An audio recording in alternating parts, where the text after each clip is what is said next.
Hey guys, welcome to Tech Spec. So, Pixel 7 Pro. Think refresh, not redesign. I've been using this as my main phone for the past 2 weeks and I've come to a conclusion. This is the best Pixel phone to date, but it still has quite a few things that hold it back from being the top Android phone on the market. Let's check it out. The Pixel lineup has been a bit of a roller coaster through the years with wildly different designs, aiming for the mid-range market, then moving to the premium market, adding features one year, only to completely remove them the next, etc., etc. You get it. But then we got the Pixel 6 last year, and I think most people were pretty happy with it. That is until the bugs started popping up. Good. So instead of starting completely over again, Google went for a bit of a refresh. The screen is the same, 6.7-inch OLED with a 1440p resolution, although it does get brighter this time around with 1500 nits peak brightness. It's still got a variable refresh rate up to 120 Hz, and it looks great. Watching content on this huge thing is excellent, although I would prefer a flat screen edge to edge instead of the curved edges that are still here. What year is it? The hole punch is still up top, but now they finally added Face Unlock. This really should have been available on all the previous Pixel devices, but it's good to have it included here. It's really fast, and you're in with just a swipe up after it sees your face. It's not a full-on sensor like the one in the iPhone, so it will struggle in low light, but it works great when lighting is adequate. Now, it's not as secure as the in-screen fingerprint reader, but I've still been fine with using it. And that's because the fingerprint reader is still not great. How could you do this to me? Now, to be fair, it does feel improved over last year, and works more often than not, but I still get occasional misses, and Face ID just kind of makes you forget about it. Flip the phone around, and another update is noticeable right away. They've replaced the glass black camera bar with a polished aluminum bar, and I think it looks better. You can see on the edge that it's now built into the frame on the side rail for a nice uniform look, where last year just stopped at the edges. But people are already having issues with scratching on the new camera bar after like a week of use, so you'll probably have to use a case if you want to keep it looking new. I've been really careful with this thing and haven't scratched it yet, but that's just no way to live. Not like this.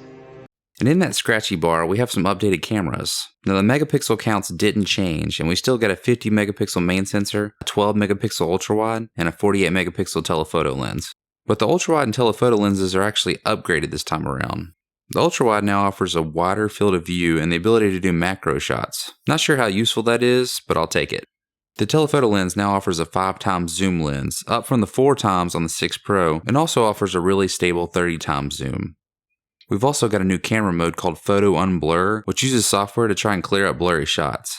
It seems to work okay from what I could tell, but it's actually kind of hard to take a blurry shot on purpose to test it.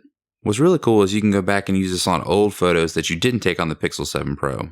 And you still have my favorite features like Magic Eraser and Camouflage if you want to touch up your photos a little bit more. Okay, video recording. You can record it up to 4K 60 frames per second with all of the lenses, and it looks about the same as last year. There's still a little bit of noise in the shots, and it's not quite still up to Apple's level, but it's one of the better ones I've seen on Android. Pretty close to Samsung's Ultra series. Stabilization is still excellent, and you can even shoot HDR 10-bit.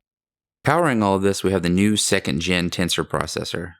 Google didn't really give any big claims about improvements on this, only saying it was built on the same 5nm processor as the 1st gen, but benchmarks show it's slightly improved, mostly in multi-core scores. So what does that mean? That means you're going to get the same snappy performance we had last year that may be a little bit improved but not quite up to par with the fastest phones on the market. But you can't really tell in day-to-day use. My phone felt super quick navigating around, opening apps, and with 12GB of RAM you can really run pretty much everything at once with no hiccups. The 120Hz screen also makes it feel so much faster, so overall no complaints. It does get a little hot still on the back left side like last year, but it's not too bad. Okay, let's talk about battery life. Battery was just okay. It wasn't any worse than last year's model, but also didn't really see much improvement. It's got a 5000 mAh battery, and I was really hoping for better improvements with the new chip. It has fast wired charging at 30 watts, which is still pretty behind the times when compared to some of the other phones in this price range. Overall, it took about an hour and 15 minutes to recharge from 0, which is not bad, but definitely nowhere near the fastest times. It's got wireless charging and still offers reverse wireless charging if you want to top off your headphones or maybe a smartwatch. So where does it stand on value? Well, the phone starts at $899 with 128GB of storage, which undercuts a lot of the other premium flagship prices, but it kind of falls apart when you compare it to the $599 Pixel 7. Much like last year, you have to question if the extra $300 is really worth it to go for the Pro. I mean, overall, what are you really getting? A telephoto lens, a bigger screen, and a larger battery? That's a tough decision when Google's biggest competition may be itself. I know last year I went for the Pixel 6 over the 6 Pro and was really happy with it. So where does that leave us? Well, as I said before, this is the best Pixel that's ever been released. If you value photography or just can't live with a smaller screen, then the 7 Pro is definitely the way to go. But for everybody else, I don't think you'll have any complaints going for the smaller model.